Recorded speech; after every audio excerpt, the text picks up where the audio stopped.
Nuria, I just wanted to say thank you. That was very inspiring, actually, and very aspirational too. I think for all of us as humans, I think we all can connect on some level or another to the message here.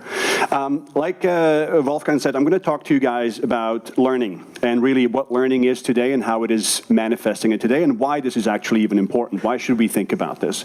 So I'll start with a request. Tell me about your education. Who wants to tell me about their education? How about you? Tell me about your education. Like my school education or my life education? Good question. Very good question. So what do we typically gravitate to when somebody asks us? I'll stop there, right? But she basically nailed it, right? No, it's good. It's perfect.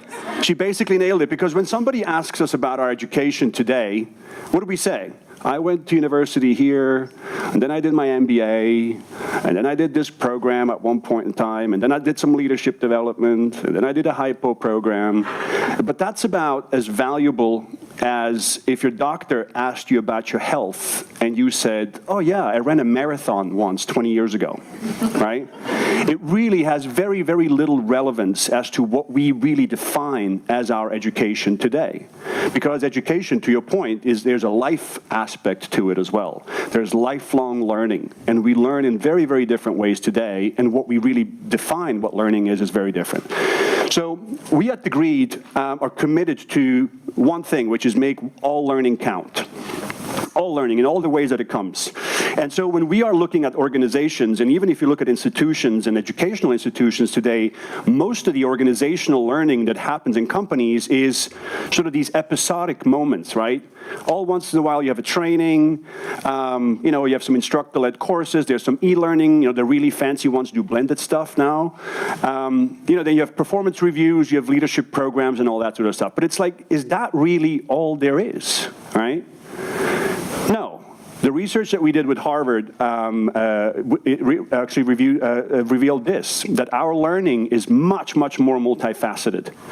It happens all the time, especially now when you think about with the advent of our smartphones and the access that we have to content that is expanding and growing every single day, we are continuously and constantly in touch with some sort of knowledge-based content or something that we're learning and consuming every single day, right?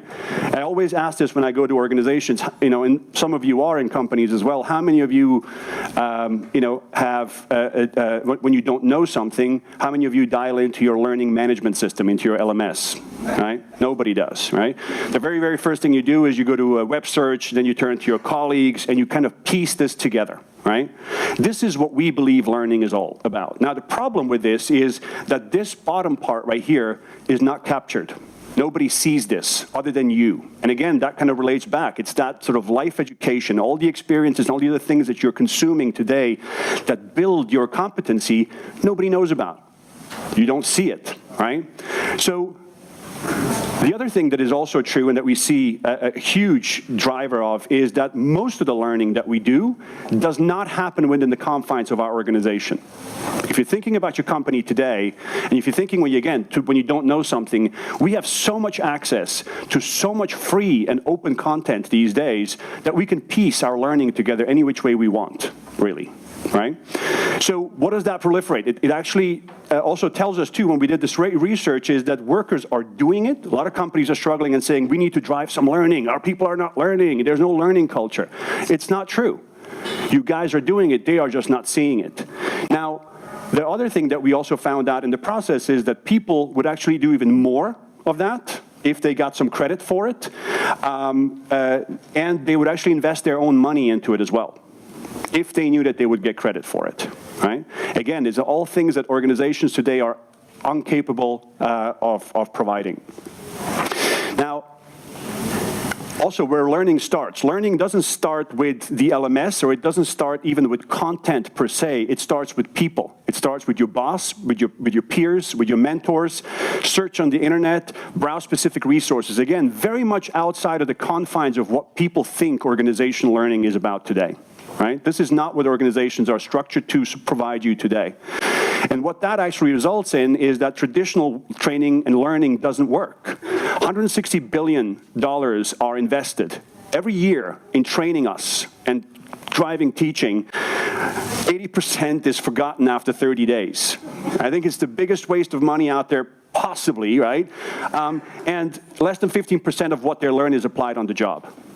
Right? This is really, and now this is actually really fresh data. You guys are the first ones to see this.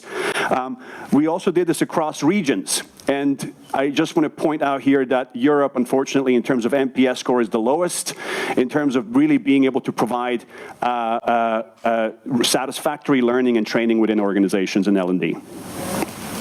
Now, as an organization, and this is something that I really believe too, that Nick Van Dam said, as an organization, it's impossible for a company anymore to tell you what you need to learn, or to even understand what it is that you want to learn, or how you want to learn.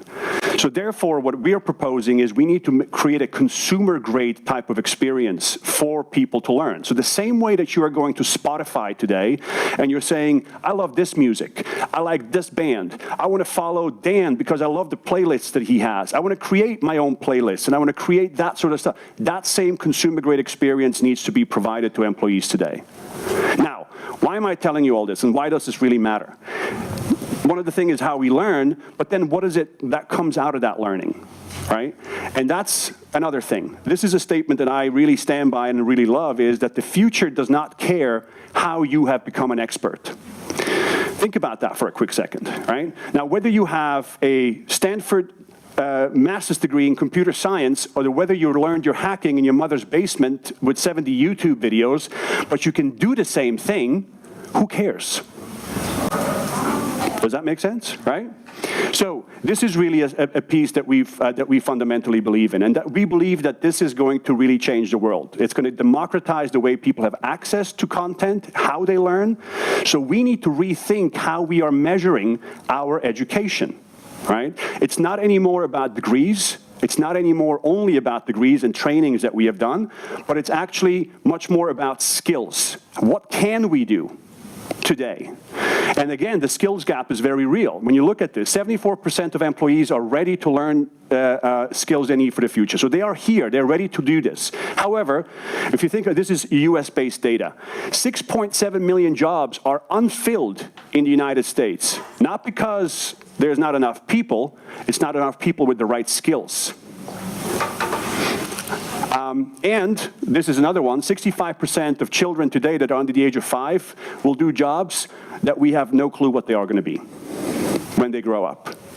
So again, the skills, we believe, is what really is going to drive this. So, and the other reason why, too, is that today, more than 9 out of 10 CEOs believe that the skills, or at least are worried whether they do have the skills to succeed in the future. And the other thing, actually, just came out of a PwC study, is that, so they're worried about it, but 8 out of 10 CEOs say that that is the single biggest strategic threat that keeps them up at night, the skills gap. So again, it's important that we start to think about how we are going to retrain our workforce and what we really measure. Again, here too, just another piece, 70% of European executives are going to need to retrain or replace their workforce. Think about the money spent on this.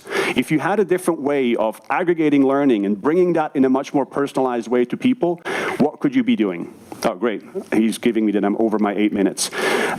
So quickly, here are the questions that you should be asking yourself. And these are the questions that we all need to ask ourselves. So at the executive level, as Nuria said earlier, management wants to understand these questions. We just cannot provide the answers at the organizational level, but equally so for ourselves. We need to ask ourselves, what skills do I have? Not what degrees do I have, but what skills do I have that are going to propel me, make me able to work here today in my job and perform well? What skills am I going to need for my career? And what's going to make me successful? I'll just skip these because I'm over time, and I'll come to this, which is once we have that skills data, and once we are able to really measure people in terms of skills, or their capabilities rather in terms of skills, this plugs into a completely different set of strategic areas that we can drive and that we can help them develop. And it'll really change the dialogue in organizations from just learning or training to actually focusing on people's ambitions, careers, jobs, and the things that we want to achieve it with in the future. That's it for me.